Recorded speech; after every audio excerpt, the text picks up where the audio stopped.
Hello बच्चों, कैसे हैं आप लोग। आज हम लोग सॉल्व करेंगे जेईई एडवांस 2019 और जेईई एडवांस 2015 के एक एक क्वेश्चन को, है ना।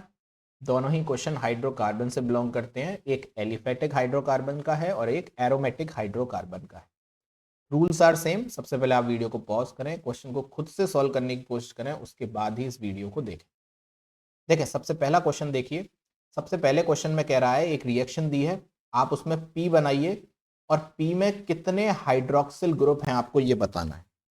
सबसे पहले ये बताना चाहिए हाइड्रोक्सिल ग्रुप क्या होते हैं, OH ग्रुप्स। ठीक है, अच्छा है। तो H2PDBaSO4 इन प्रेजेंस ऑफ क्यूनिलीन, आप समझ गए ये कौन है, ये रोजनमुंड कैटलिस्ट है। कंफ्यूज मत होना, ये लिंडलार्स नहीं है। लिंडलार्स में क्या होता है, H2PdCaCO3। अगर H2PDBaSO4 ले लें तो इसी को बोलते हैं रोजनमुंड कैटलिस्ट। काम दोनों का बहरहाल सेम होता है, एल्काइन को कन्वर्ट करते हैं ट्रांस एल्कीन में। आइए तो प्रोडक्ट बनाते हैं हम लोग। सबसे पहले एल्काइन कहाँ है, एल्काइन केवल बीच में है, इसको मैं कन्वर्ट कर दे रहा हूं एल्कीन में। और सिस एल्कीन बनाते हैं तो दोनों तरफ सिस मोड में जोड़ दूंगा H। अब इन कार्बन से क्या लगा है, देखो इधर एक CH2 लगा है, इधर भी एक CH2 लगा हुआ है, और उसके बाद इधर जुड़ी है एक साइक्लोहेक्सीन रिंग जिसमें डबल बॉन्ड यहां है, और यहां लगी है एक साइक्लोपेंटीन रिंग जिसमें डबल बॉन्ड यहां है। अब देखें दूसरा रिएजेंट क्या डाला है, डाइल्यूट KMnO4।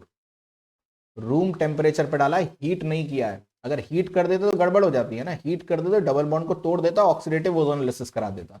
लेकिन अगर कोल्ड कंडीशन में डाला है और डाइल्यूट KMnO4 डाला है तो इसको बोलेंगे बेयर्स रिएजेंट। और ये क्या करता है, सभी एल्कीन के डबल बॉन्ड को तोड़ता है और उसकी जगह पर OH जोड़ देता है, यानी कि सिंडायोल्स बनाता है। तो कितनी एल्कीन है, 3 एल्कीन है सर। तो कितने OH ग्रुप आएंगे सर, 6 OH ग्रुप आएंगे। तो आंसर हो जाएगा 6। आंसर आ गया है, पर फिर भी मैं आपके लिए प्रोडक्ट बना देता हूं। प्रोडक्ट कैसे बनेगा, यहां सिंगल बॉन्ड रहेगा, H की जगह आ जाएगा OH, मतलब H की नहीं, डबल बॉन्ड की जगह आ जाएगा OH, HH तो वैसे ही रहेंगे, फिर CH2, और उसके बाद आएगी साइक्लो हेक्सेन रिंग, और यहां पर भी लगा होगा OH सेम साइड। आप OH नीचे भी लगा सकते थे, वो आपकी श्रद्धा है। फिर CH2, उसके बाद साइक्लो पेंटीन रिंग, और यहां पर OH और OH, तो साइक्लोपेंटीन हट गई, साइक्लोपेंटीन बन गया और 2 डायोल्स आ गए। इस तरीके से आपका प्रोडक्ट तैयार हो गया। तो कितने OH हैं यहाँ पर, 6 OH ग्रुप। बढ़िया, चलिए तो ये एक सवाल हो गया हमारा। दूसरा क्वेश्चन देखते हैं। दूसरे क्वेश्चन में देखिए आपके पास एक बेंजीन रिंग दी रखी है, और उसमें आपने क्या डाला है, इस तरीके से प्रोपीन ऐड किया है H+ की प्रेजेंस में। तो आप समझ गए कुछ ना कुछ एक स्पेशल केस है फ्रीडल क्राफ्ट एल्काइलेशन का।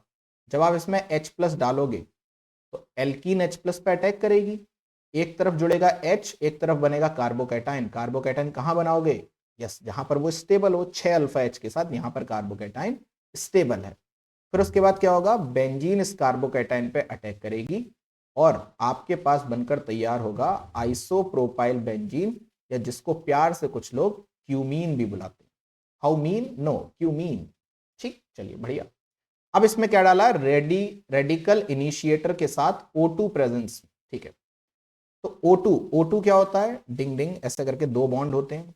रेडिकल इनिशिएटर क्या करेगा, सबसे पहले इस बॉन्ड को होमोलिटिकली क्लीव करेगा, और क्या बन जाएगा, O रेडिकल, O रेडिकल। और यहां पर ये जो H है, ये बॉन्ड भी होमोलिटिकली क्लीव हो जाएगा, और क्या बन जाएगा, देखो मैं बना देता हूं यहां पर बनेगा आपका ये वाला रेडिकल और H रेडिकल। और फिर क्या होता है, लाइट की प्रेजेंस में ये दोनों O रेडिकल यहां बीच में आके क्या हो जाते हैं, इंसर्ट, और अल्टीमेटली क्या बनता है, बड़े ध्यान से देखिए, O और H। इसका नाम होता है क्यूमीन हाइड्रो पर ऑक्साइड। क्या बन गया आपका, क्यूमीन हाइड्रो पर ऑक्साइड, जिसके अंदर अगर मैं एसिडिक मीडियम में हल्का सा पानी डालूंगा तो फिर ये फिनॉल और एसीटोन बना के दे देंगे। फिनॉल की बढ़िया सी प्रिपरेशन है, पर उसका इंटरमीडिएट स्टेप मांग लिया जेईई एडवांस ने। आंसर हो जाएगा इसका B, और ऊपर वाले का था 6। राइट, अब मैं आपसे एक सवाल पूछता हूं, अगर ये क्यूमीन हाइड्रो पर ऑक्साइड को मैं ओपन एयर में प्रोड्यूस कर दूं तो क्या होगा, है ना। अगर मैं इसको ओपन एयर में रख दूं तो क्या ओपन एयर के साथ ये क्यूमीन हाइड्रोपेरोक्साइड कुछ रिएक्शन देगा, और अगर रिएक्शन देगा तो क्या बनेगा, कैसी प्रोसेस होगी, जरा मुझे कमेंट बॉक्स में बताइए, फिर इसका हम आंसर डिस्कस करते हैं। चलिए, आशा करते हैं आपको ये 2 क्वेश्चन समझ में आए होंगे। ये क्वेश्चन बहुत इंपॉर्टेंट हैं, जेई एडवांस के लिए तो है ही है, बल्कि जेई मेन और नीट में भी इन्हीं के पार्ट्स कर करके ये क्वेश्चन पूछ लिए जाते हैं। तो इन क्वेश्चंस पे आप अच्छे से कमांड करिए। आज के लिए इतना ही, नेक्स्ट वीडियो में मिलेंगे नए कंसेप्ट के साथ। तब तक के लिए ख्याल रखिए और पढ़ते रहिए।